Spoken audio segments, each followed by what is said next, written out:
আর এই জিনিসটা কেউ নিয়ে যাইতে পারে না। এই জিনিসের হুকুম হয়, হুকুম হলে যেটা ওই অমুখানে দেয় সেখানেই চলে যাবে। উনি তো 4 তারিখে পেয়েছিলেন, তো ওনাকে আমরা আর 2টা জিজ্ঞেস করে 4টা তারিখে পূরণ করে দিই। তারপর আমি অল্প করবো, আমি বেশি করবো না, কারণ আমার পণ্ডিত এমনি অনেক বেশি, আর এত বইতে লাভ নেই। ইল্লাল্লাহ ইল্লাল্লাহ ইল্লাল্লাহ ইল্লাল্লাহ ইল্লাল্লাহ ইল্লাল্লাহ ইল্লাল্লাহ ইল্লাল্লাহ ইল্লাল্লাহ ইল্লাল্লাহ। রাশিদের উপর আমি হাত তুলেছি। আমি পাপীর অপরাধীর, জঘন্য অপরাধী, তবু উপায় নাই তোমার কাছ ছাড়া কারো কাছে হাত তোলা। বেহায়া হই, নির্লজ্জ হই, ঘৃণিত হই, নিন্দিত হই, তবু তুমি। আজ আমি হাত ধরেছি 4 তারিখের 14 খানদানের পিরানে পীরে দস্তগীর হযরত আব্দুল কাদের জিলানী এবং তাদের পাক দরবারে এই তরিকার যত পীর মুর্শিদ গৌস কুতুব আউলিয়া আবেদ আশেক আশেক খান মুরিদ ময়দান আছে, সমস্ত রূহ বলবে যারা জীবিত আছে এবং যারা আত্মগোপন করেছেন, প্রত্যেকের রূহের উপরে মানি পৌঁছে দিল আল্লাহ। বিশেষ করে যার মৃত্যুবার্ষিকী ওরস পালন করেছি, তাকে হাজির নাজির রাইখা তার কাছে আমি হাত তুলেছি। তুমি তার দরবারে আমার এই তরিকার এই ইবাদত খানার যারা যেখানে আছে এবং যারা এই অনুরক্ত ভক্ত যাই বলো, তারা পাপী হোক তাপী হোক, তবু তোমারই দরবারে তোমারই কাছে আমি হাত তুলেছি তাদের পক্ষ হয়ে। আমি যত জঘন্য, যত অপরাধী, যত বেয়াদবাই হই না কেন প্রভু, আমি অন্য কারো কাছে হাত তুলে দিই। তোমার কাছে হাত তুলেছি, তুমি যা বলেছিলে আমি তাই করেছি, কিন্তু আমি তা করতে পারিনি। আমি তোমার কোনো হুকুমই মানতে পারিনি। আমি সংসার, আমি বন্ধু বান্ধব, আমি লোকজন, আমি সমস্ত ভক্ত অনুরক্ত সাধকদের সাথে আমি আমার সময় কাটিয়েছি। তোমার কোনো গুণ গান গাওয়ার মতো শক্তি আমার হয়নি। তুমি আজ সুন্দরের পিজি হাসপাতালে তোমাকে রেখে এসেছি, আর আমি তোমাকে দেখতে পাইনি। তোমার সাথে আমার কথা ছিল, আমি নিজেই তোকে নিয়ে আসবো, সেই আশায়, সেই ভরসায় আমি আজও আশা শুনবো। পরে যেমন বসে থাকে সাধক, আমি তাই বসে আছি। তুমি কি আমাকে এখনো নেবার সময় হয়নি? আমি তোমার কাছে আর কোনো কিছু চাইনি, তোমার ব্যবস্থা আমি করেছি, তুমি করাইছ। তোমার শক্তিতে, তোমার বুদ্ধিতে, আমার কোনো শক্তি বুদ্ধি বল কিছুই নাই। আমি কোনো মানুষ না। আমি তবু তোমার দরবারে হাত তুলেছি। তোমার এই ওরস উপলক্ষে যারা যতটুকু যেইভাবে পরিশ্রম করে থাকুক, দান করে থাকুক, অংশগ্রহণ করে থাকুক, কথা দিয়ে তোমার সাহায্য করে থাকুক, হাত দিয়ে করে থাকুক, তাদের তারা যেন বিফলে না যায়। তারা যেন বিফলে যায়নি। তুমি বলেছিলে কেউ তোর দরবার থেকে বিফলে যাবে না, কিন্তু আমারও সেই দাবি দিয়ে, পুরনো দাবি দিয়েই কথা বলছি। তুমি, আমি তোমার কথা স্মরণ করি। আমি করার যোগ্য নই, আমি করতে পারি, আমার করার মতো শক্তিও নয়, মনও নয়। আমি নানা কাজে ব্যস্ত থাকি। মন মানসিকতা আমার তোমার থেকে দূরে, অনেক দূরে সরে এসেছে। কোথায় সন্তোষ আর কোথায় আজ এই সারওয়ারির সেই মাঠ, তুমি তো জানো। আমার মতো অপরাধী জগতে আমি আর কাউকে দেখিনি। আমি তবু তোমার কাছে একটা ভরসা হওয়ার জন্য বলছিনি, আমার জন্য তোমার কাছে মুক্তি চাইছিনি, আমার জন্য শান্তি চাইছিনি।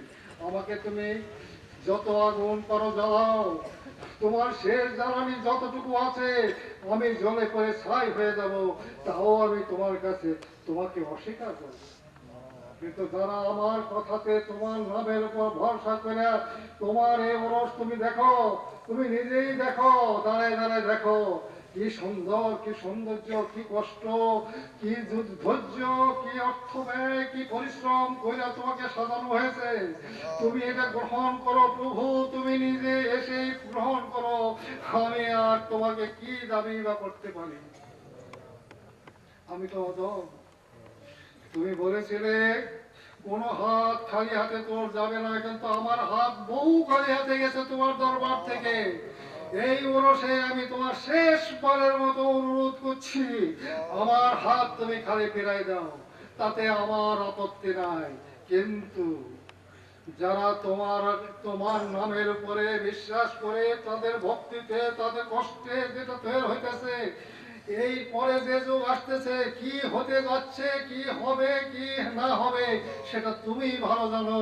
সেই দর্শন হবে, সে আশায় আমি বসে আছি। রাতে, গভীর রাতে রাস্তায় হাঁটি, খুঁজি তোমায়।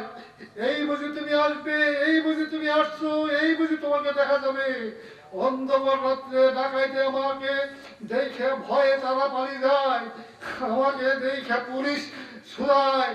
আপনি এখানে একা একা হাঁটছেন কেন? হাঁটছি সে কি বুঝবে? যার কাছে তোমার আমার আবদার, তাই তুমি তো বুঝবি। তুমি আজও বুঝলি যে আমি যে কথা দিছিলি সেই কথা অনুযায়ী দাঁড়িয়ে আছি। আমি বসিনি, আমার মন বসেনি। আমি তাই সে আশায় আমি বসে আছি, আরো থাকবো। যদি তুমি আমায় রাখো, আমি আরো থাকবো। কিন্তু আমার কষ্ট যতই হোক, দুঃখ আমার যতই হোক, নিদ্রা আমার যতই বিলীন হোক, আমি তোমার কাছে একটি আবদার করছি।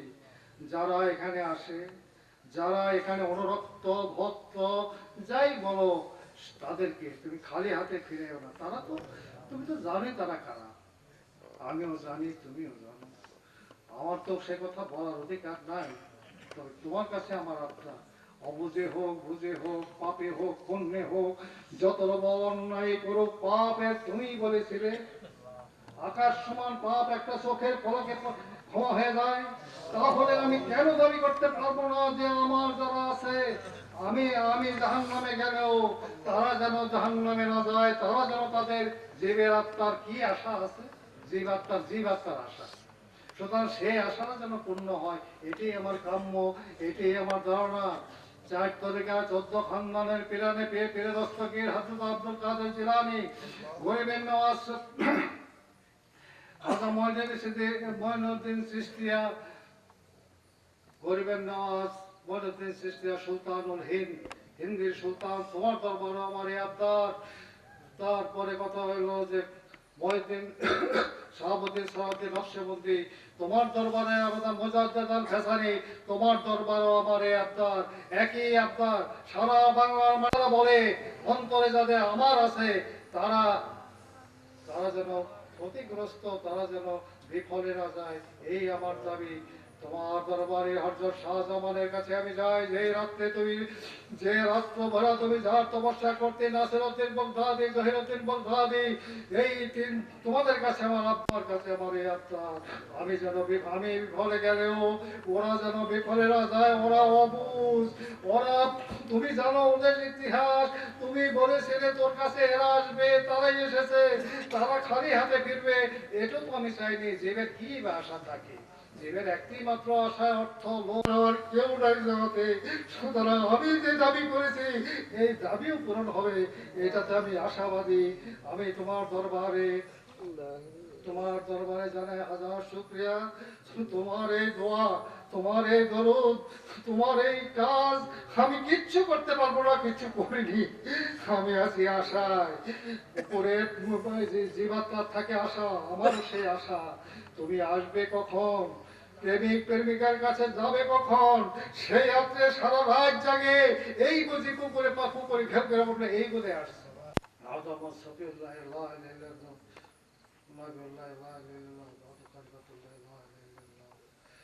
ঈসা রুহুল্লাহ, মুসা কালিমুল্লাহ, লা ইলাহা ইল্লাল্লাহ, ঈসা রুহুল্লাহ, লা ইলাহা ইল্লাল্লাহ, মুহাম্মাদুর রাসূলুল্লাহ সাল্লাল্লাহু আলা খায়রি খালকি, আশি আফজালুল আমবিয়া মুরসালিনা হাবিবানা সাইয়্যিদ ওয়া সাহাবি আজমাইন বিরহমাতিকা আর রহমান রাহিমিন। বাক লা ইলাহা ইল্লাল্লাহ।